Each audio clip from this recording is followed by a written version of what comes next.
যে ঘরে একটি সূরা যত বেশি তেলাওয়াত হবে ওই ঘরে আল্লাহ তাআলা তত বেশি রিজিকের ব্যবস্থা করবেন। তাকে রিজিক নিয়ে কোনো টেনশন করতে হবে না। একটা কাঁচা মরিচের জন্য হলেও কারো কাছে যেতে হবে না। এটা বাইহাকি শরীফের 2498 নম্বর হাদিসের ভিতরে রয়েছে। শাহুল ঈমান ইল বাইহাকির ভিতরে রয়েছে 2498 নম্বর হাদিস।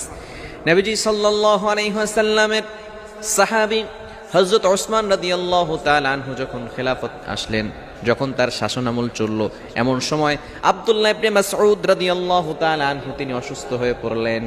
ওসমান রাদিয়াল্লাহু তাআলা আনহু তাকে দেখতে গেলেন। আমরা অনেক সময় মানুষ অসুস্থ হয়ে গেলে দেখতে যাই না। এটা হচ্ছে নবী সাল্লাল্লাহু আলাইহি সাল্লামের আদর্শ, সাহাবায়ে কেরামদের আদর্শ। যখনই কোনো মানুষ অসুস্থ হয়ে যেতেন, আপনার সহপাঠী, আপনার প্রতিবেশী অসুস্থ হয়ে গেলে আপনি তাকে দেখতে যান, তার জন্য কিছু হাদিয়া নিয়ে যান। সে হয়তো অসহায় অবস্থা আছে, চিকিৎসা করাতে পারছে না, আপনি তার কাছে যাবেন। এটাই হচ্ছে সবচেয়ে উত্তম পদ্ধতি এবং এটা হচ্ছে সুন্নাহ পদ্ধতি। ওসমান রাদিয়াল্লাহু তাআলা আনহু আব্দুল্লাহ ইবনে মাসউদ